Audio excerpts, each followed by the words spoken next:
purpose, the sole purpose of making us energy independent. 30 years later, when they started, by the way, we were depending upon 30% of our oil from foreign nations, and 30 years later, after the United States Department of Energy, we now import 60 to 70% of our oil. In the business world, that would be incompetence. And so therefore, it wouldn't bother me if we just eliminated that whole department, because that's incompetent. I do believe that we should work on all different forms of energy, okay? Whether it's oil, whether it's wind, solar, as far as natural gas.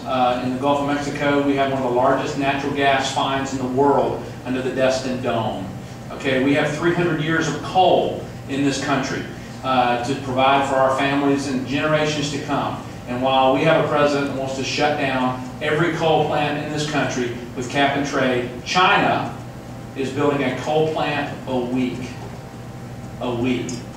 So therefore, I think that America's independence has got to be addressed, and it needs to be comprehensive.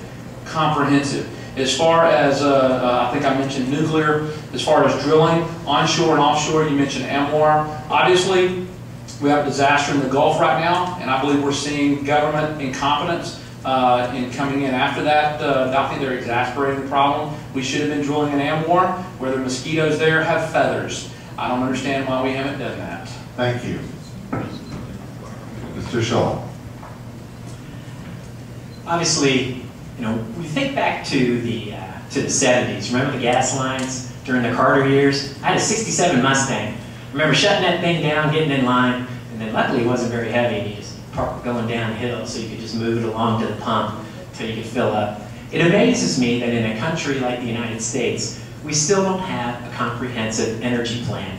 And this would be one of the great solutions for President Obama to get the economy back on track. If you increase energy production in the United States just 5%, that's 90,000 jobs right there. So it solves two of his problems. We get energy independent, he gets jobs created, as opposed to, you know, hiring census workers. So I would like to see us do that. We have tens of trillions of dollars, oil, natural gas, coal, just right here for the taking, and we're not taking advantage of it. Yes, we need to drill up in AMWR. That's 1 million barrels of oil a day. Right now, what are we doing? 70, 75 bucks a barrel, that's 70 million, you know, in a short period of time. That's quite a bit of money that goes into federal coffers for the mineral reserve management and also in the jobs that it created. And plus, we're buying our own oil. It keeps the money here on our shore, so we need that. We do need new refineries. We need to expand that so we can refine our oil here in America. We don't need to import refined oil. We need to build new power plants. They're safe. Fourth generation new power plant can cost us $10 billion to build. That's 5,000 jobs, and then it creates almost 500 to 700 permanent jobs. And a plant will last us now 50 to 60 years, and it's some 500,000 homes can be powered with that. The renewable energy standard that we're working on, that's going to be a jobs killer. Spain did that. Every job they created cost them $600,000, and they lost 2 regular jobs for every renewable energy. The wind doesn't always blow, and the sun doesn't always shine, but a new power plant produces power all the time. Thank you. Ms. Olson. We definitely need a comprehensive energy plan. There's no question about that. One of the best ways to do that, we really have too much regulation in some ways that have very little environmental gain. But at the same time, we have to act with some wisdom about what we're doing. I would support the coal and nuclear. I think most people believe that we need to do that, and we need a comprehensive plan. We need to really unleash free enterprise in this particular area and let the private sector do research and development.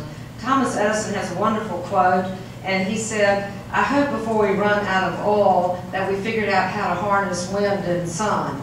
I hope we find that out before we run out. And that was quite a few years ago. I didn't memorize the date. But yes, we need a better plan, but we need to operate with wisdom. I think what I'm seeing so much of the time in politics is that people do things for votes rather than for what's good for the country. We've got this mess now off our coast that is heartbreaking to those of us who live there, who work there in the Gulf of Mexico. I have been against offshore drilling since March. or actually since I filed in February, I've made a public statement, and I did it for 2 reasons. I said, number one, it's our economy. We are in a recession. We cannot afford anything to gamble with our economy. Secondly, my investigation with the oil companies was that they did not have a verifiable, reliable plan that they would share with the public.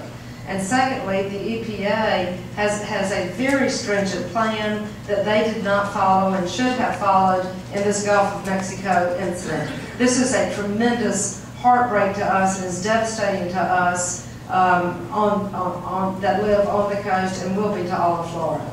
Thank you. Any of the candidates, would you like a minute for additional statements, or can we move on? As we move on to the second question, the next question rather, which is Mr. Scholl will be the first to speak to the Constitution. You may have noticed that talking about the Constitution has been in the news lately. What is your position on the Constitution as the law of the land? Should every bill be shown to be constitutional before it is passed? Mr. Scholl. Yes, with regards to the Constitution, I'm an originalist. It's not a living, breathing document. I love the guidelines that our founding fathers set down for us, and every time I read it, reread the Federalist Papers, I'm amazed at the wisdom of these men and the things they thought about. They didn't know all the technological advances we were going to have, but the general conditions that they laid down, they still apply today. And that's what's extremely, interesting about the Constitution when you think back to it. So I'm an originalist with regards to the Constitution. Was there a second part to your question?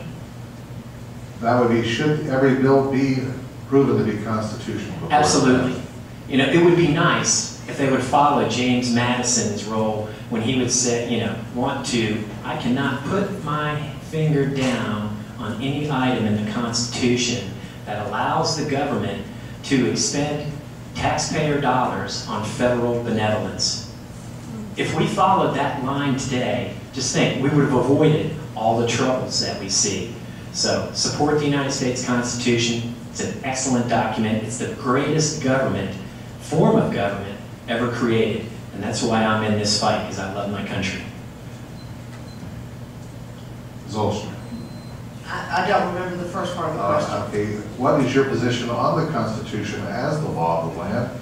And should every bill be proven to be constitutional before it's passed?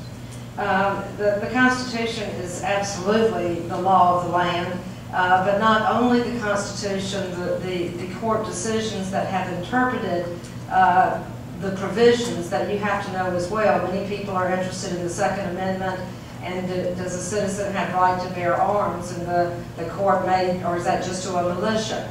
And there's a court decision that says, no, a citizen has a right to bear arms. So the Constitution is the law, but you also have to have the judicial interpretation to go along with that. I think that there are some things that would be nice, and it would be nice if a law could be proven to be constitutional before it went through the process. The truth of it is, in practicality, I don't see, if that happened, I don't think you could ever get a bill passed, not because it was not constitutional, but the logistics of doing that are impossible. We have a check and balance system for other methods of determining if it's constitutional, and I think we should abide by the Constitution on that. Thank you. Mr. Sullivan. It clearly is the law of the land. You do have to understand, though, if you study history, that the men who had, I think, almost divine intervention when they were drafting this the Constitution and those founders of our American heritage, it was based upon natural law and nature's God. 4 times in the Declaration of Independence, God, the Creator, is referenced.